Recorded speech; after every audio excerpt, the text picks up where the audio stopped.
A gente aprende na faculdade que a anamnese é a melhor ferramenta para escutar a pessoa. E o que é a anamnese, então? É um roteiro de perguntas guiadas. Guiadas para facilitar achar um diagnóstico.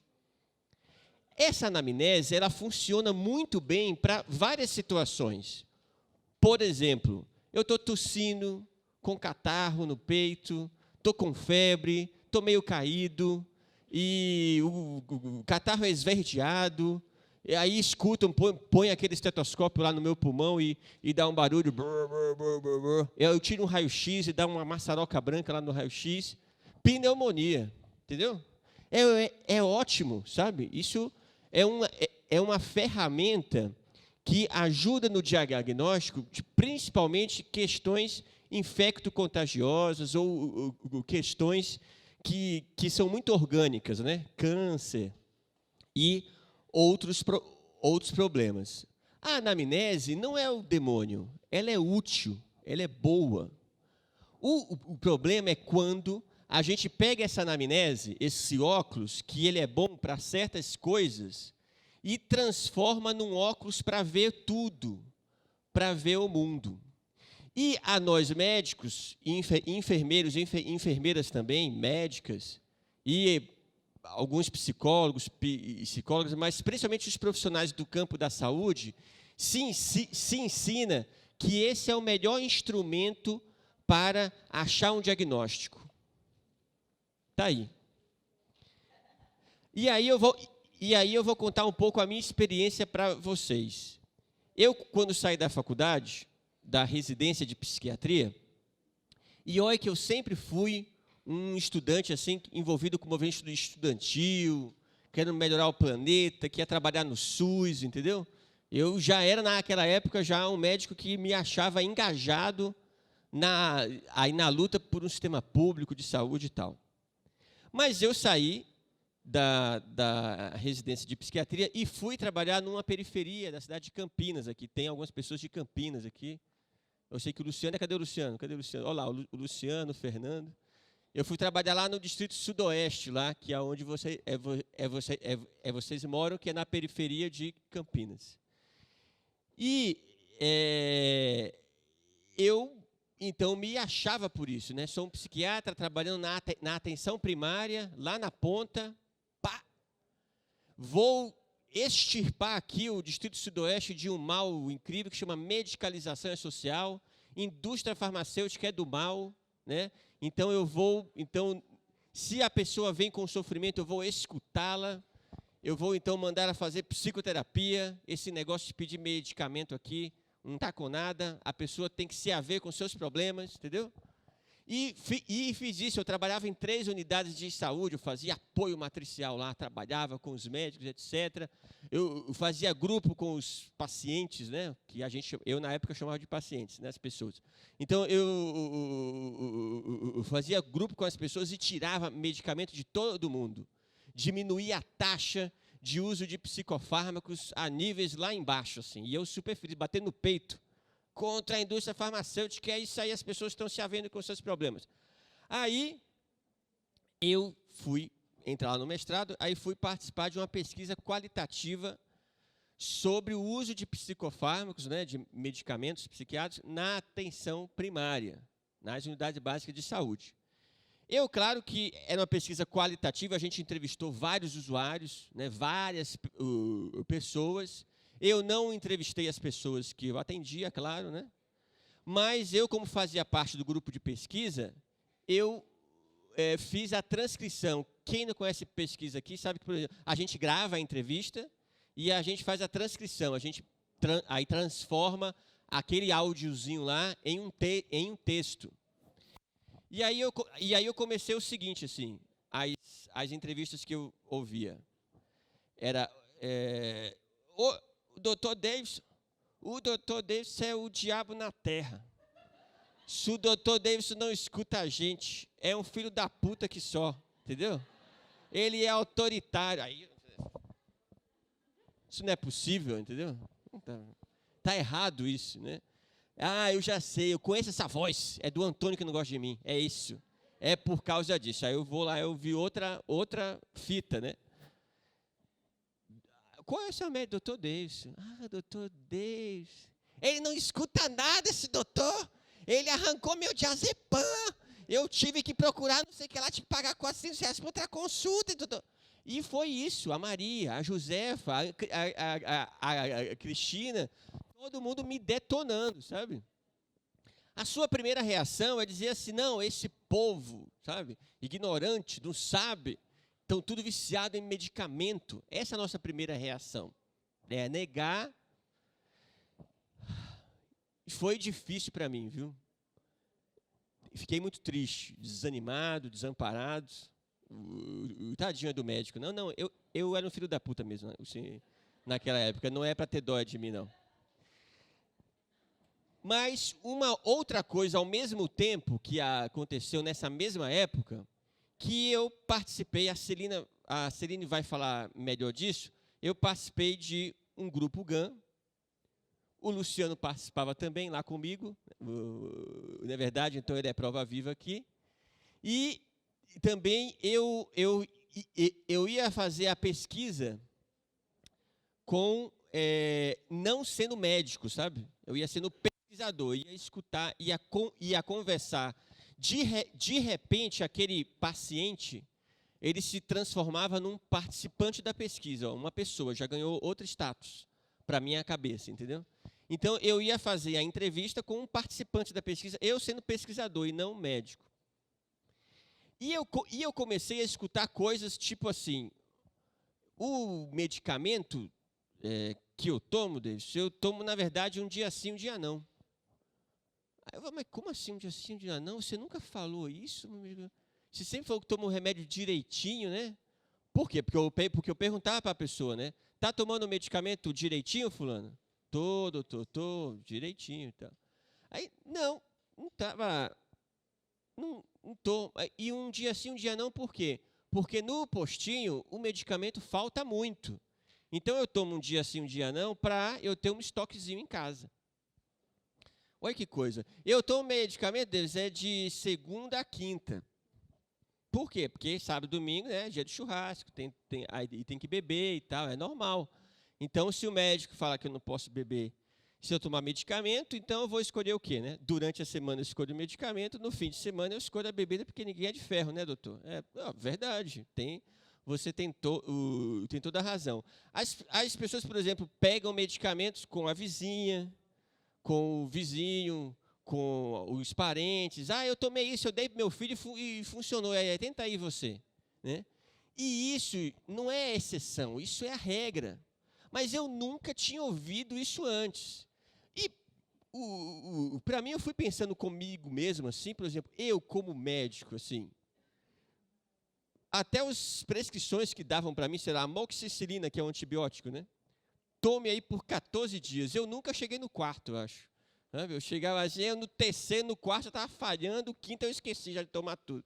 Então, eu nunca, por exemplo, fiz, então ficava assim, mas como que eu nunca consegui terminar um tratamento e eu fico cobrando essa coisa draconiana de que tem que ser assim assado. E eu, como pesquisador, eu fui ouvindo as coisas, não com o manto, com o jaleco do profissional de saúde. Eu fui ouvindo como uma outra pessoa. E eu perguntava para as pessoas isso. Por que vocês estão falando para mim isso agora aqui, né? E não falavam isso para mim antes? E as pessoas respondiam, porque lá o senhor é o doutor, né? Aqui o senhor está fazendo uma pesquisa. Então, isso para mim, e com o GAN também, que é um grupo horizontal, em que o tempo todo se fala para a gente que é profissional de saúde, fica quieto, não é grupo de você dar aulinha. E isso é um outro vício que nós, profissionais de saúde, temos, né? E eu supervisiono unidades básicas de saúde e eu vejo vários grupos, grupo de gestante. Hoje a palestra é sobre escovação de dente, não é verdade? Um tema super assim, que as mulheres, principalmente que estão na primeira gravidez, querem falar sobre escovação, não é verdade? E está lá o grupo, né? Aí você vê um grupo de hipertenso, né? Vejam o coração, as placas de ateroma que entopem. Essa é a nossa tradição. A gente acha que sabe, que tem que passar o conhecimento, né? E ensinar para os outros seres humanos inferiores o que fazer. É isso que a gente pensa lá no fundo do nosso coração. E era isso que eu pensava também. Mas foi o fato de começar a ouvir, isso é bem interessante assim, sabe? E vários alunos me falam isso até hoje, quando participam de grupos mais horizontais, assim. Eles me falam assim, gente, o Marquinhos, que participa do grupo não sei o que lá, como ele é inteligente. Eu falo, não, minha senhora, não, fulano, é porque você nunca escutou ele antes na vida, entendeu? Ele sempre foi inteligente, o Marquinhos. Porque os seres humanos são inteligentes, tá certo? Então, isso foi me mudando, isso foi me fazendo perceber que eu tinha uma escuta viciada. Uma outra coisa que ajudou a aumentar minha reflexão em relação a essa escuta foi, depois que eu virei professor, de acompanhar alunos e residentes, né? Residentes são médicos que estão terminando a especialização. Então, ajudando e ensinando alunos e residentes que estão terminando a especialização a atender. E eu acompanhei vários desses médicos que estavam acabando a formação, fazendo atendimento, e é muito mais fácil olhar no outro, então, o tipo de conversa. E eu fui me dando conta o tanto que nós, médicos, e não é a maioria, tá? Quer dizer, não é 100%, mas uma boa parte tem essa postura. Quanto que nós somos mecânicos na hora de fazer a consulta. E porque a gente fica focado nos sinais e sintomas, porque ensinam para a gente que isso é importante. Então, o cara está falando um negócio super legal lá, e aí a pessoa vem e fala, mas compras excessivas no shopping, a senhora faz? Tem percebido ultimamente ansiedade ou irritabilidade? Não parece um robô? Não é? Isso não é verdade? E eu fico, e aí se passa a ideia de que essa anamnese, então, é o modelo de escuta. E que a história que a pessoa conta sobre o cachorro dela, isso é novela mexicana. E eu vou dizer para vocês o que passa, não vou falar de todos os médicos, mas o que passava na minha cabeça, eu como médico recém-formado. Quando uma pessoa começava a falar do cachorro dela, o meu cérebro fazia assim e escutava bó, sabe? Isso não é importante, minha filha, sabe? O que é importante, e isso acontecia, sabe? Eu começava a viajar, olhava o relógio, né? Eu ficava tentando parecer educado, mas, na verdade, eu não escutava. Eu ouvia, mas eu não escutava, porque eu entendia que aquilo não era o problema. O problema é se as vozes, seus sintomas eram de primeira ordem ou não. Se a pessoa tinha alucinações liliputianas ou não. E a gente gosta de dar nome bonito às coisas, entendeu? Porque aí você dá o seu nome também. Eu vou pôr aqui, então, não sei o que lá, de Kreplin. Os sintomas é do tipo YZ, e etc. e tal. Uma outra coisa que me fez refletir foi assim que eu saí da atenção primária, fui trabalhar em CAPS. Os CAPS são ótimas escolas para os psiquiatras. É por isso que a maioria dos psiquiatras não suportam ficar em CAPS, quando os CAPS funcionam de um jeito legal, assim. Não suportam, a gente não suporta porque rompe paradigma, sabe? Você não tem que atender naquela coisa da mesa, não tem o jaleco, sabe? Isso, a gente se incomoda com isso, porque, infelizmente, a formação é dentro do hospital terciário universitário. Então, a gente se incomoda muito com isso. Então, uma das primeiras visitas que eu fui fazer em CAPS, e eu conto essa história, alguns já ouviram, mas eu acho que ela é bem elucidativa, é que foi o Marquinhos, né? Inventando nomes, claro. Mas o Marquinhos, ele era uma pessoa que eu já tinha atendido ele no ambulatório da Unicamp, onde eu fiz formação, e que escutava o Deus Thor, né, soltando raios. Ele escutava os trovões, e isso fazia parte do poder dele. Às vezes ele soltava raio nas pessoas, ele ficava muito inquieto com isso, porque as pessoas iam morrer com o raio, ficava agitado, agressivo. E eu já tinha acompanhado ele em internação. E ele demorava um tempo para o que eu chamava de sintoma desaparecer. Ainda bem, uma chefe que eu tive, um assistente social. O Luciano lembra a Clarissa? Lembra a Clarissa? Então, ótimo. Eu nem sei se ela está viva ainda. Ela está, Luciano? Tá, beleza, ufa. Então, manda meu abraço para a Clarissa, porque naquela época ela já tinha uns 60 e poucos, né? Por isso que eu estou perguntando. Então, que bom. Hã? Isso, Esgobim, ela mesmo. Então, manda meu abraço para ela. E a Clarissa falou assim para mim, porque o Marquinhos, ele chegou lá no CAPS, do mesmo jeito, ouvindo voz, o Thor tá na cabeça dele, os relâmpagos. Eu não titubeei, a gente tem que internar essa pessoa, tem que internar. Né, porque ela está mal, ela está com sintomas de primeira ordem, não vai conseguir conviver. A Clarissa falou assim para mim, Davidson, calma. Um menino, calma. Você sabe que o Marquinhos mora a 2 quadras daqui? Ah, não sei, isso não importa, né? Mora a pessoa, importa o quê? Mas então, ele mora a 2 quadras daqui. Você pode prescrever aí os medicamentos que você quer, tá? E amanhã a gente vai lá visitar ele na casa dele. A gente vai lá visitar ele na casa dele. E aí eu fui lá, aí no dia seguinte, apreensível, eu saí com medo, eu tive pesadelo da noite, que a pessoa ia atravessar a rua e um caminhão ia passar por cima dele. Porque esse é um outro temor que os profissionais de saúde têm, que se não fizerem alguma coisa, vai dar tudo errado, a pessoa vai entrar em autocombustão, entendeu? E vai morrer e vai ser culpa sua, né? Que vai vir o CRM, o Corém, entendeu? Crefito, a FBI, sei lá, e vai prender você no ato, assim, né? A pessoa saiu, né? E eu quero falar uma coisa, por que a gente tem essa coisa da responsabilidade sobre o outro? Porque ensinam pra gente isso. Ensinam pra gente que você é o responsável. Se acontecer alguma coisa com ele, a culpa é sua, entendeu? Ou o Corém, ou o CRM. É assim o tempo todo. Esse medo tem um propósito de assegurar poder. É isso, poder. O poder do seu conhecimento sobre o conhecimento do outro. Que o saber técnico é mais valioso do que o saber experiencial. E aí, voltando ao Marquinhos. Aí eu fui na casa dele lá, do Marquinhos. Aí eu cheguei lá na casa do Marquinhos, o Marquinhos tinha 3 filhos. Ele fazia sorvete em casa, não era sorvete, aqueles chupa-chupa, sei lá como é que chama. É que na minha terra é chupa-chupa, tá? Aqui eu não sei lá, tem vários do Brasil.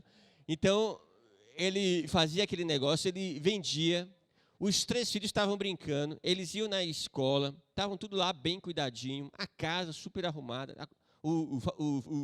fazendo comida,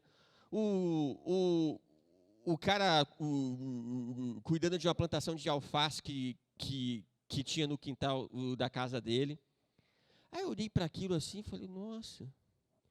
Mas aí eu perguntei para o Marquinhos, se o Marquinhos e os raios? Os raios, doutor, os raios estão na cabeça assim, etc. O Deus Toy que veio e que vai pegar a televisão, que está falando comigo, etc. Aí eu falei com a Antônia, a esposa dele, Dona Antônia, a senhora está vendo isso? Né? O que a senhora acha disso, do seu marido falando essas coisas? E a Dona Antônia falou assim para mim, doutor, pois é, né? Quando ele olha para a TV sai do ar. É um poder inimaginável. E as criancinhas gritando, papai tem poder, papai tem poder, papai tem poder. E o cara lá de boa com a família, sabe? O louco era eu, na verdade. Era eu que não aceitava o sintoma da pessoa. A pessoa estava com um certo manejo. A pessoa veio porque ela queria ajuda. Me ajude um pouco aqui com os raios. Como que eu posso lidar com isso? E na época eu não escutei. Eu não quis. eu não, eu não quis saber como o povo falou, eles vinham da onde, o porquê eles estavam ali, qual era o entendimento da pessoa em relação a esses raios, entendeu? Eu não queria saber nada disso. A minha cabeça ficava uma luz vermelha, assim, sintomas de primeira ordem, internação. Era isso que passava na minha cabeça. Isso foi mudando um pouco, mas é uma mudança que é dura, pessoal. Ela é muito dura. E sabe por que ela é dura? Porque ela envolve com isso que eu falei, com o nosso poder. Para a gente mudar, a gente tem que abrir mão do nosso poder. E é duro abrir mão do nosso poder. É duro, por exemplo, eu falar, e aí vou falar agora como médico, é pior ainda, eu acho, não sei. Pode ser que não, mas aí é a minha experiência. Alguém pergunta assim para mim, Davidson, eu tenho isso, assim, o que é que eu tenho? Isso, eu falar, não sei, não faço a mínima ideia, é um atestado de que você é um incompetente, que não sabe diagnosticar. É por isso, não se estranhe que quando a pessoa vai na consulta do psiquiatra, mesmo que dure 5 minutos, sai com 4 diagnósticos e 2 medicamentos. O que seria uma coisa até humanamente impossível, né? Verdade? Você sair com 4... Eu nunca vi essa habilidade, assim, é uma coisa incrível. Você sai com 4 diagnósticos, 2 medicamentos. Às vezes o contrário, é 2 diagnósticos e 4 medicamentos. E às vezes os números variam, assim, entende? Porque a gente não consegue lidar e aceitar que não sabemos. E eu vou falar uma coisa para vocês. Não saber é uma libertação. É tão bom, tentem assim, tentem comigo, vamos falar todo mundo junto aqui. Não sei. Falem de novo. Não sei. Agora fala assim, não faço a mínima ideia. Fala assim. Fantástico! É libertador, gente. E sabe qual é o segredo disso? Que quando eu falo eu não sei, eu estou admitindo que quem sabe é o outro. Se eu não sei, eu vou saber dos outros o que fazer. Eu vou dar um exemplo prático. O pessoal que é de São Paulo, que já deve ter conhecido a Cracolândia. A Cracolândia era uma região de São Paulo, uma região grande, com 4 mil pessoas usuárias de crack. 4 mil pessoas. Hoje tem 1.000 e bolota, mas na época lá, no começo dos anos 2000, eram 4 mil pessoas. Os governantes tentaram de tudo. Eles tentaram mandar a polícia, mandar o pessoal para a internação, nada funcionava. Aí o pessoal desistiu de tentar, falou assim, deu. E aí o pessoal que começou o programa de braços abertos lá em São Paulo, eles contam isso, assim, a gente desistiu de tentar chutar qual é a resposta. E a gente foi lá na Cracolândia. Então foram lá os engravatados para entender o que estava acontecendo. O pessoal que chegou perguntou para os assistentes sociais e para os profissionais de saúde quem era aquela população da Cracolândia. O pessoal falou assim para eles, é um pessoal que não trabalha, está desempregado, é pobre, a família abandonou eles, não adianta, porque eles não sabem muita coisa. Aí o pessoal falou assim, vamos fazer o seguinte, vamos começar do zero, vamos fazer uma pesquisa aqui e traçar o perfil dessa população. Aí, sabe o que eles encontraram? 4 pilotos de avião, 26 taxistas, 48 cabeleireiros, enfermeiros, o técnico de enfermagem, 2 terapeutas ocupacionais, e por assim vai. É sério, gente. É sério. Eles foram vendo que quem estava na Cracolândia eram pessoas como, como qualquer outras, e não ficaram no estereótipo de que, é assim, é o cara que está lá, que não tem nada. Então eles foram ver assim, poxa, a gente precisa saber a história dessas pessoas. E o programa de Braços Abertos foi então, passo a passo, constituindo as estratégias de acordo com o que o pessoal falava. O que é bom para vocês? A gente quer ter, sim, um emprego, mas a gente não pode ganhar uma vez por mês, porque a gente gasta, então a gente quer ganhar uma vez por semana. É possível a gente ter o dinheiro toda a semana? E aí eles foram estabelecendo isso. Então, o pagamento do programa é semanal. E o pessoal está assim, não vamos dar dinheiro para eles, não. Você vai ver assim, quando der dinheiro para eles, no dia seguinte vai estar fumaça branca saindo na Cracolândia, entendeu? Eles vão estar usando tudo, vai ser a festa do crack. Não pode dar dinheiro na mão desse povo. E aí o pessoal perguntou, vocês querem dinheiro ou querem comida? Então, a gente quer dinheiro, entendeu? E o pessoal, sim, aí deu dinheiro. E o primeiro pagamento que eles receberam, sabe o que foi? Sapato, havaiana, shampoo, porque as mulheres falavam que o shampoo da prefeitura era muito ruim, e era mesmo, entendeu? Então, eu queria ter um cabelo melhor, biscoito recheado. Então, as pessoas falam assim, eu quero ter dinheiro para comprar o que eu preciso. E o que eu preciso não é aquela cesta com 2 quilos de arroz, 1 de feijão, 3 latas de sardinha e uma lata de tomate despelado, entendeu? Não. Às vezes o que eu preciso é uma bermuda, é outra coisa. Então, as políticas públicas, elas ganham muito quando elas saem desse pedestal de que eu acho que eu sei e começa a escutar as pessoas realmente, a buscar soluções junto com elas.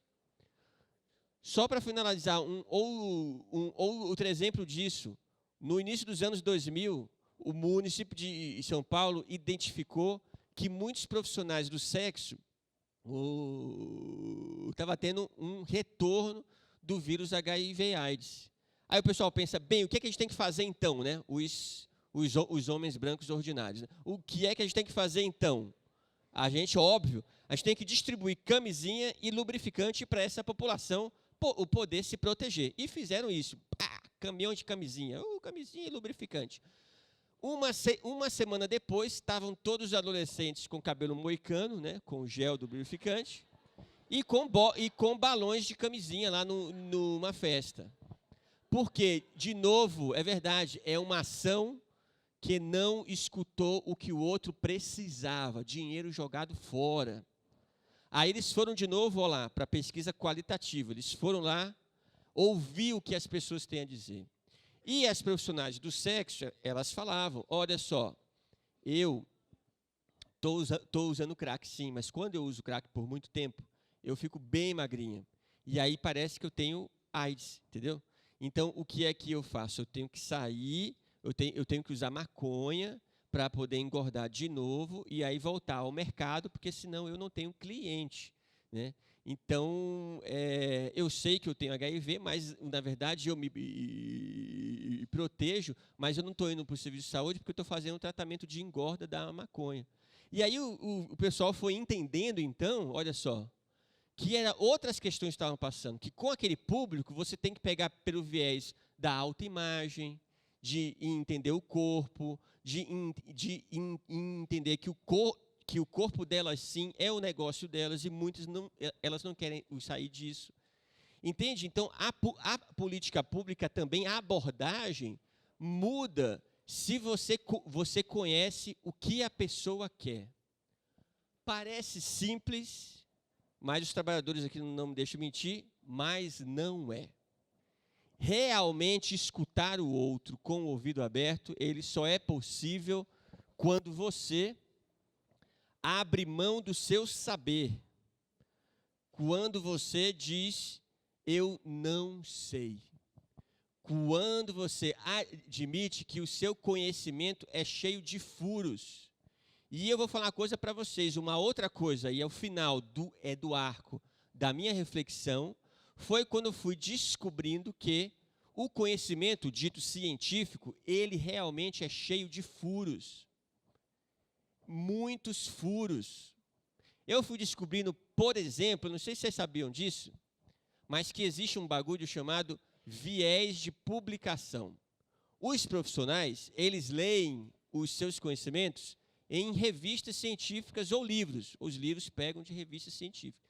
Então, é o que se publica, a gente considera que é verdade. Se publica em inglês, aí que a verdade ganha um status mais absoluto ainda, porque está em inglês.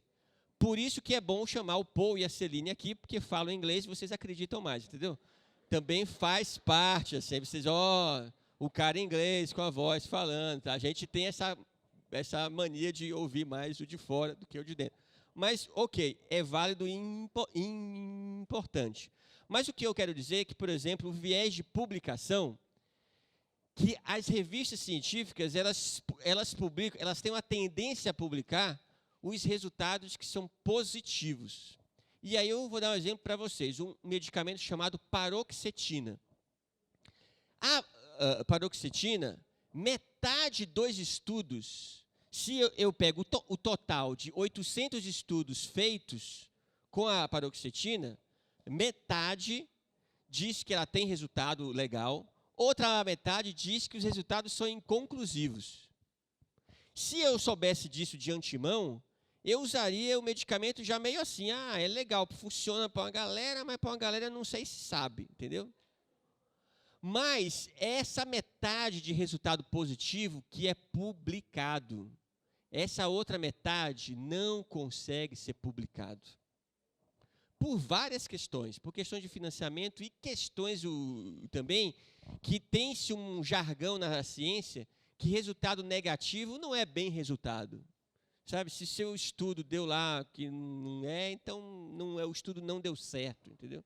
Isso a gente chama de viés de publicação. A maior parte dos estudos que são publicados são estudos com resultados positivos. Existem outros viés, gente. Existe viés de financiamento. Existe viés de escolha de público, de participante de pesquisa.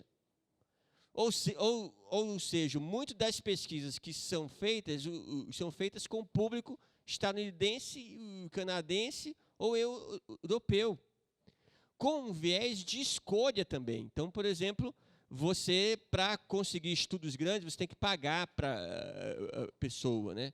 Você paga uma taxa. Só uma história rápida que eu conto sempre. No período que eu morei lá em Montreal, eu estava lá no metrô e tinha um letreiro assim. Você está depressivo, triste, desanimado e quer ganhar $4.000? Opa! Venha para Alpha Pharma, alguma coisa assim, que é uma empresa que faz teste, que cadastra pessoas para fazer pesquisa. E muitas pessoas, então, quando no recrutamento, mentem. Você está participando de outro estudo? Não, só estou desse. Entendeu? Claro, porque não quer perder o ganho de outro estudo. E esses são um dos vários vieses da construção do conhecimento científico. Tem a indução de grupo de pesquisa.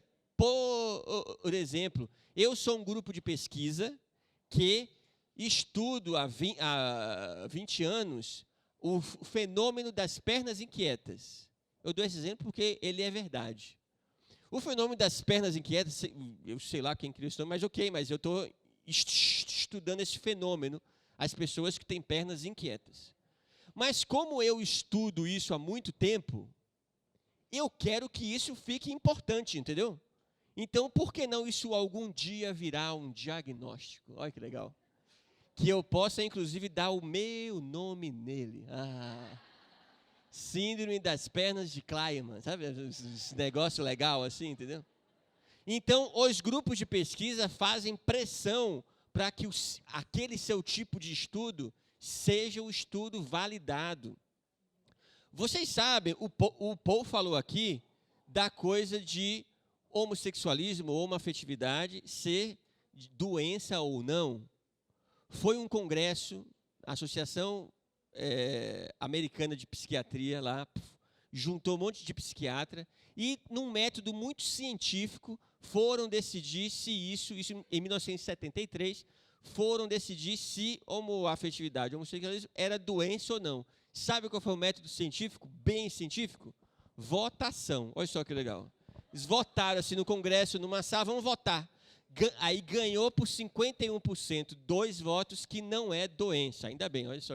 O lobby dos psiquiatras, vamos lá, não é sim, não é. Gente, ciência é igual lei, é igual salsicha. Quando você descobre como é feito, você pensa 2 vezes antes de comer. É verdade. Mas eu não como salsicha. Aqui em Curitiba o povo chama de vina isso, tá? Vocês sabiam disso? Chama de vina. Mas você para de comer salsicha, alguns param, a maioria não. Mas você, ao menos, come a salsicha triste, sabendo que vai engordar, entendeu? Sabe de um jeito. É a mesma coisa. Eu, como médico, eu prescrevo medicamentos? Sim. Eu dou diagnósticos? Sim. Mas eu sei a limitação deles. E eu, antes de fazê-lo, eu pergunto para a pessoa o que ela acha. Eu, antes de valorizar o meu saber, eu valorizo o do outro. E eu vou dar um exemplo prático disso que eu uso na clínica cotidiana.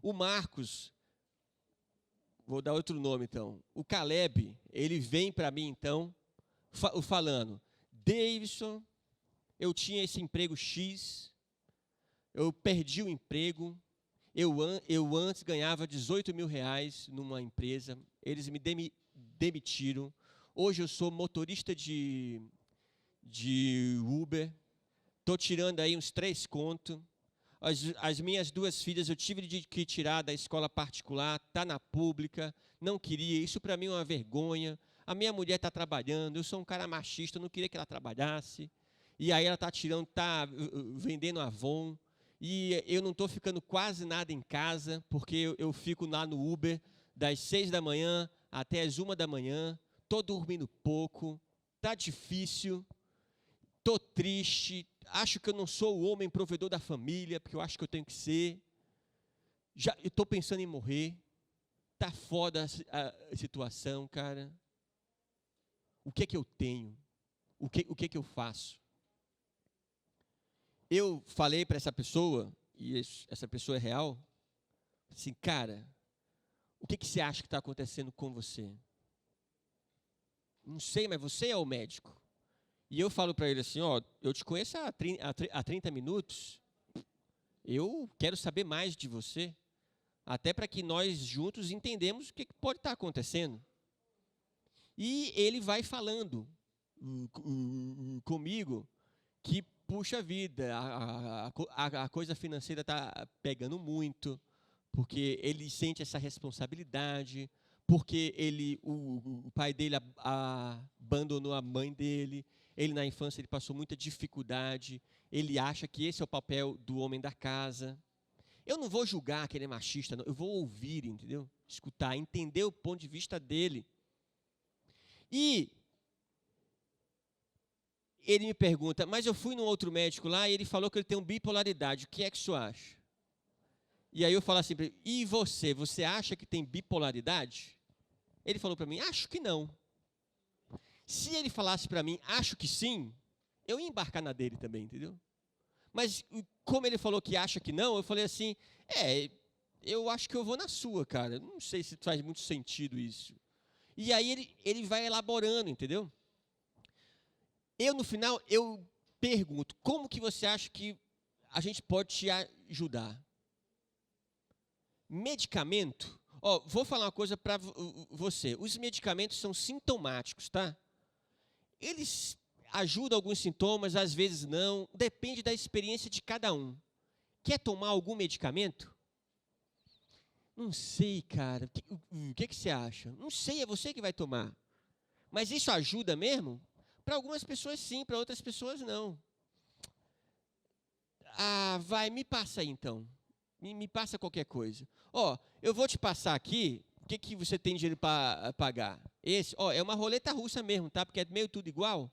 Então vamos escolher aqui. Sertralina ou fluoxetina? Vê o mais barato aí desse. Não, mais barato é o que tem no posto. Então tá bom. Então vê a fluoxetina. Mas, olha só, isso faz efeito em 4 a 8 semanas. Se não fizer efeito, talvez seja que o medicamento não faz efeito. Ou a gente pode tentar e chutar outro, beleza? Tá bom, vamos tentar isso aí então. É diferente de eu chegar sempre para a pessoa, Caleb, realmente você tem um episódio depressivo com ideação suicida e você precisa tomar um antidepressivo que vai melhorar a sua situação, entendeu? E eu vou prescrever para você aqui um que é muito bom aqui, a mirtazapina, que é um dos melhores que vai ajudar no seu sono. Ok? Tudo bem? O que é que você acha disso? Ok, doutor. Beleza, então. Fiz uma consulta participativa, perguntei ok para a pessoa, entendeu? Entendem? A primeira versão, eu ofereci medicamento diagnóstico, mas eu fui jogando a real, entendeu? Os medicamentos podem funcionar como não pode, brother. É isso aí. É pela experiência de cada um, porque eu não estou mentindo, é o que os estudos falam. Se eu pego estudo para sintomas depressivos, mais de 40% das pessoas não respondem antidepressivo. Se eu pego estudos com a experiência de ouvir vozes, para algumas pessoas ajuda, mas para mais de 40% não ajuda em nada. E a gente que é profissional de saúde, o que a gente fica fazendo? Se não ajuda o medicamento, eu fico trocando. Não, é porque ainda não encontramos o correto. Vamos encontrar o medicamento que vai fazer efeito. E fica trocando, e trocando, e associa, e põe lítio, e tira lítio, e põe lítio novo, e põe lítio novamente. E fica nessa história, no foco medicamentoso, para a retirada dos sintomas. E a gente não faz essa beleza que o Paul falou, de tentar entender o outro. Mas para isso eu volto no não sei. Ok? Era essa reflexão que eu queria deixar aqui para vocês, tá certo? Um modelinho mais curto de palestra, aí menos participativa, mas queria fazer só uma pergunta para vocês, assim, para vocês me responderem com sinceridade. Esse papo fez sentido? Vocês vão treinar em casa? Não sei. E treinar em casa, no serviço e na vida de vocês. Beleza, pessoal?